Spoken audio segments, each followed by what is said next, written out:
વડોદરા શહેરના Pratapnagar police headquarter ખાતે 79મા સ્વાતંત્ર્ય પર્વની ઉજવણી કરવામાં આજે દેશના 79મા સ્વાતંત્ર્ય દિનની ઉજવણી કરવામાં આવી રહી છે, ત્યારે વડોદરા શહેરના પ્રતાપનગર પોલીસ હેડક્વાર્ટર્સ ખાતે 79મા સ્વાતંત્ર્ય પર્વની ઉજવણી કરવામાં આવી હતી, જેમાં શહેર પોલીસ કમિશનર નરસિમ્હા કુમારની વિશેષ ઉપસ્થિતિમાં ધ્વજવંદન કરવામાં આવ્યું હતું।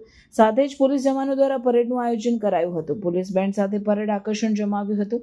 આ પ્રસંગે શહેર પોલીસ કમિશનર નરસિમ્હા કુમારે 79મા સ્વાતંત્ર્ય પર્વની શુભેચ્છાઓ પાઠવી હતી।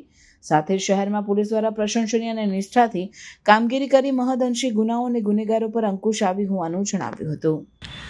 આજના કાર્યક્રમમાં ઉપસ્થિત મારા સાથી અધિકારીશ્રીઓ, આમંત્રિત મહેમાનો, પરેડમાં ભાગ લઈ રહેલા જવાનો, પરિવારજનો, ભાઈઓ અને બહેનો, આપ સૌને સ્વતંત્રતા દિવસની શુભકામનાઓ।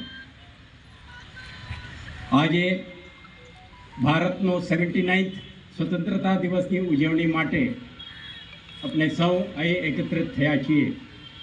આજે આપણને આપણા સ્વતંત્રતા સેનાનીઓ દ્વારા કરવામાં આવેલ બલિદાનો અને આપણા દેશના ઘડતરના સ્વપ્નદ્રષ્ટાઓને એમના યોગદાન માટે આજે યાદ કરવાની દિવસ છે।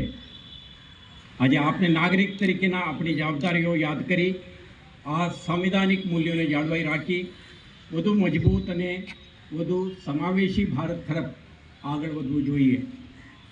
કાયદાનું શાસન ભારતનું બંધારણનું મૂળભૂત વિશેષતા છે। અમન, શાંતિ અને વ્યવસ્થાની જાળવણી ભારતીય પોલીસને મહત્વપૂર્ણ ફાળો છે, જેના પરિણામે આર્થિક વિકાસ અને સમૃદ્ધિ સરળ બની છે। ભારત સરકાર દ્વારા